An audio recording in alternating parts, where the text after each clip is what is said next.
The Spurs go down last night 0-2, but the news of the day, of course, trade deadline coming and going.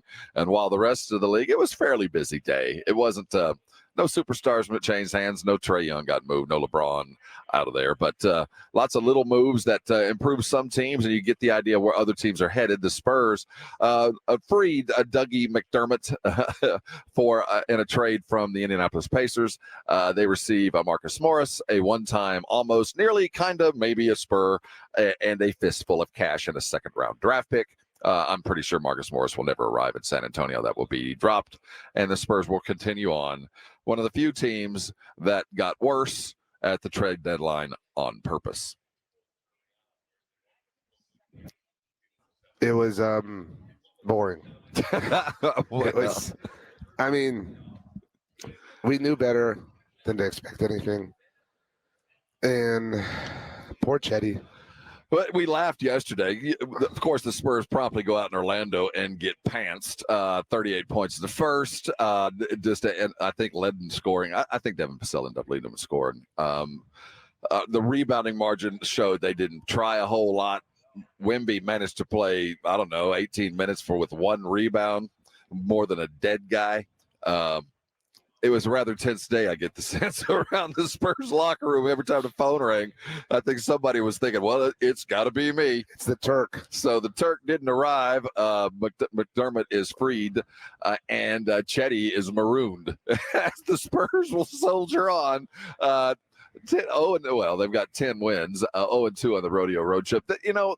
Something bothering me about, Pop came out the other day, counted to address some of the complaints. People upset with the record and all that. And he said, it's about with Wemby, it took Jokic 8 years. It took so-and-so Jordan 7 years. It took all these guys a decade to get where they want to go. And I don't think what Pop doesn't get is I think everybody who's watched Wemby thinks this guy is everything we thought he was going to be. We're mad at usage. We'd like to see him more. But a point a minute, it's hard to be angry at what we're getting. He is the shoe-in for the rookie year. Count it now. It's over. He's got it. I don't care if they never win another game. Enough people have seen him to go, yeah, he's the guy. But it's not about him. We're upset with everything else and you. I'm not even upset as much as it feels like I am with Devin Vassell. Right? No, I'm upset with the situation. I'm not upset with him. That's what I'm saying. Right. Like it's been a week and it's still a talking point, and I'm not mad at him. I'm mad at what led to how he is and where he's at. But this is bad, dude. I mean, this is the only comparison across modern sports is what the New England Patriots just went through this past season. Yes. I mean, they were really, it was more than just they're missing this. And actually this could arguably be worse because the Patriots didn't have a Wemby. They didn't have, it would be different if the Patriots had CJ Stroud and were awful. You know what I mean? But they don't.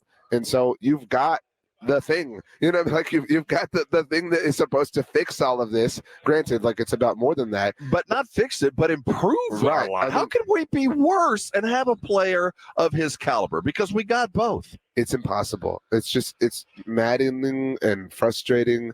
And again, it makes sense, I suppose, that they didn't do anything yesterday, but, and I don't know that there could have been anything done that we would have gone, all right, right on. You got us. You know what I mean? We're good to go. But I think effort. We left the show yesterday saying, just do something. Just give us an idea. We're pointed in a direction other than going through the stages of life and development with Wemby, because I knew we were going to have to go through that. That's not a surprise. I would push back because they've defined the stages of life and development. It doesn't have to be like this. Well said. You know what I mean? The Spurs are putting together a template that might not have to be followed. Exactly. I get it. I get that. It's everybody else, bro. It's everything and everybody else. You had to cry. You had to bring the full weight and power of the Greg Popovich monolith to the rest of the league so you can get Sohan into the rising stars, because you admitted as much by saying, man, I ruined this cat. This dude was everything last year. I put him in the wrong position, and he's paying the price for the negative press for something I did, and it got him in at least. And I'm not, in any way implicating or implying that Sohan has the potential of Wemby. But if you broke him, why are we supposed to trust you with Wemby? You know what I'm saying? Like, if you broke him and you tried to follow it, whatever you define to be the template. What other weird plan do you have? Exactly. Like, what, who's to say you can't break the far more talented player? Again, no disrespect intended to Jeremy. And so, like, again, you don't have to go at it this archaic way. I mean, it feels like, they're saying, like, look, all right, I know you fancy kids with your computers and whatnot. You can crunch these numbers in 5 seconds, but we want to do the math by hand. We want to use an abacus. What? Like, why? Like, because we trust it. Yeah, because we used the abacus 25 years ago, and it worked out very well for us. Now we can't do algebra. It's the most prehistoric, just kind of line of thinking, and it doesn't have to be that way. I'm not going to act like I saw the game last night. I was smoking cigars with famous and important people. I was eating mac and cheese. Freezing environment. I was told I was going to the desert. I have seen torrential rain. I've seen snow-capped peaks and heard of avalanches directly, and also dealt with 30-degree weather and blowing in the desert. It's been the strangest week. So again, I've said this a lot, not complaining, but last night was maybe the coldest I've ever been. It was bitter cold. I was so cold. But I'd like to thank RJ for tagging along and filling my bag full of wonderful cigars. I do want to. We got to keep this short because we got so many things coming your direction. Last night, I know they were tired. Get out of here, dude. I know. I know. No, I say tired because I think there was pins and needles during the day. I really do. I think no matter where you are in life, if you got a couple guys that might be leaving, Chetty's sitting over in the corner with 9 bags packed. He's got all of his suitcases and a dog and a pin just waiting for the call. McDermott is in street clothes. You're making it sound like getting traded is a punishment. No, but it's not so much about those that are leaving. It's those that are staying. That you go, well, it's been bad. It's about to get worse. Damn, my phone didn't ring. I get the sense that it's. And then they rolled in and they got beaten the way you don't want to get beat. And you get the sense sometimes that the starters ain't as good as the backups. And in practice, the backups with Blake Wesley and all these guys in Keldon are beating the starters because, again, last night, the guys that are on the court, Jeremy included, Trey sometimes too, they can't get him the ball. They can't get Wemby the ball. And because Wemby, when he finally does get it, he presses, and then it's crazy decision time. So you have to use your bench, and suddenly you bring in Blake Wesley, and other guys start stepping in, and then the flow started. But by the time that happened last night, it was already out of hand. And then they got out-rebounded by like 30. Okay. They got outshot from the 3 by like 40, and it was as typical of losses they've had. We cannot be afraid to also criticize Wemby, right? Like, we've done a lot of decisions. We've done a lot of defending of him, understandably and rightfully, and I would think correctly so. But and again, we were not like, first of all, the game started at like 2:00 here or whatever. I don't know how time works around here, but whatever. But so we were in the van last night, and Jason said Wemby had 1 rebound in 23 minutes. That's impossible. I've been looking in the 2 hours it's been since that moment, what it feels like, for some kind of context to explain that. How could that be possible? It's actually literally impossible. I mean, it's just that can't happen. I mean, you can't be 7 foot a million and have 1 single rebound in 23 minutes work. And to your point about, which I don't buy, but they're tired, they were on pins and needles. None of that affected him. He wasn't worried about it. Right. So what is his excuse for having a single rebound in an NBA game as the tallest human being we've ever seen? It feels like. It was. It was a back-to-back, and you're right. I'm not using that as an excuse, but I am going to use it as an excuse for Wemby.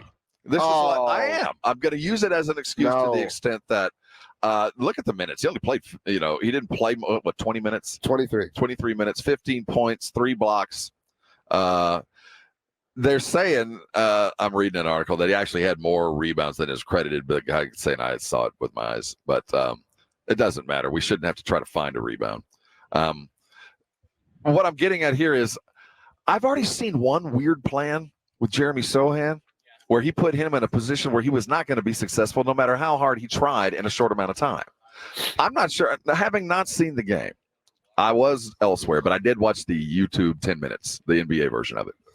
It appeared that Wemby was in a situation where he's standing around on the outside, and it was by design to try to defend that three, which then we start really questioning. worked. That's what I'm saying. Then you start questioning, well, we're going to hold Wemby to a standard, but we also understand he's a rookie and he's a young kid. He's going to make some mistakes. But if he's being put in a situation where he can't be successful like his teammate just was because scheme wants to match what he wants to be against what will make him great, then we got another whole other issue in mind.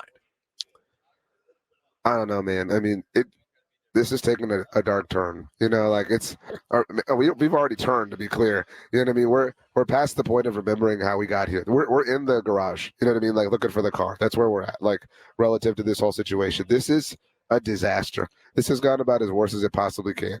And they just, what bothers me is they don't seem interested in fixing it. I mean, there's.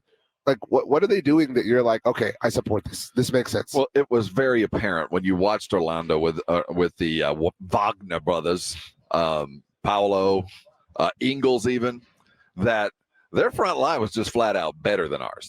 They were just better. They were quicker to the ball. They were better scorers. They were better in the team game. Those guys were better than Jeremy and Keldon. I mean, and then you throw in Champagne in there, who I don't quite frankly expect as much from. They were just outclassed, and Wemby wasn't outclassed. He didn't play well, but he wasn't outclassed. Our other dudes were. Devin goes 0 for in the first half, and then it's 23.25. Again, I don't understand the flow of the game. How do you go from nothing to that? And Wemby is playing 15 or 20 minutes and granted, turning the ball over a couple times, but still, how do you go a whole quarter? I know that Devin's hot. I do. I get it. When you're behind, ride it. But 23 points in a quarter, that's been a long time since I've seen that with the Spurs. I mean, that's got to be some kind of record.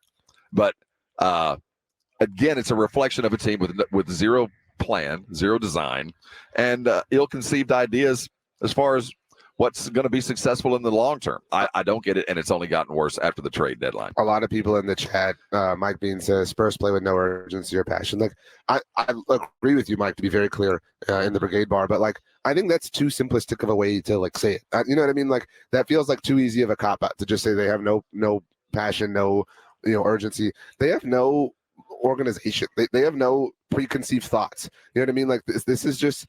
They're not even playing basketball. They're just existing. You know what I mean? Like they're just going through the motions. Like they're on autopilot. Like there's no cerebral part, and that's it's so startling because like everything about who they've been forever has been cerebrally based. And it's too bad because you get lost and, man, we just got awful. There's so many things have to change that you can't pay attention to things that we should be, because I would like, if it really mattered, now that McDermott's gone, who's going to fill whatever void that is? Is Malachi going to get one last opportunity? Because I feel like this was the exiting of McDermott, the minutes required of a veteran, allows some of these guys to finally get a last hurrah. And it feels to me like as we go through February and March, that this is Malachi Brennan's, okay, here's the ball, here's your chance. If it doesn't work out, it didn't work out. We'll part as friends. Because I don't know where else they're going with this. Champagne got a lot of minutes, so I get the sense that Champagne's got to get some assignments according to defense, and Malachi Brennan will get others, and both of them are playing for their future with the Spurs. These are tough times, man. These are tough. It will continue to get worse. They're only 0-2 on what will be a 9-game, 100,000-mile, months-long trek through the Northeast. Hey, 20-plus assists, though. The stretch continue. What are we at now? 113 games, I think, is what you said? Something like that. I need to double-check. But we're within striking distance of the record. We continue to reinforce that is indeed the most useless stat. No, quit saying that. This is all we have.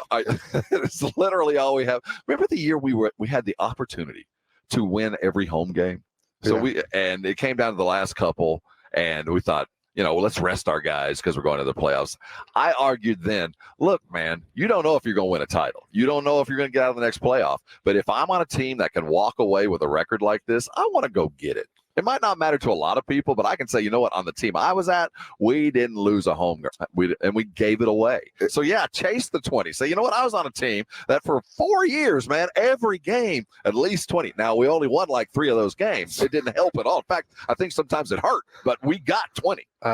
It's only 2 years. So, since we won the last game, or no, they're not all wins. It's just straight games. I'm kidding. I'm talking about 20 assists means absolutely, completely nothing. Not the same thing, but I agree with you in the spirit of this point. The 83 win Warriors, granted that ended in the most painful way possible, but like that was cool at the time.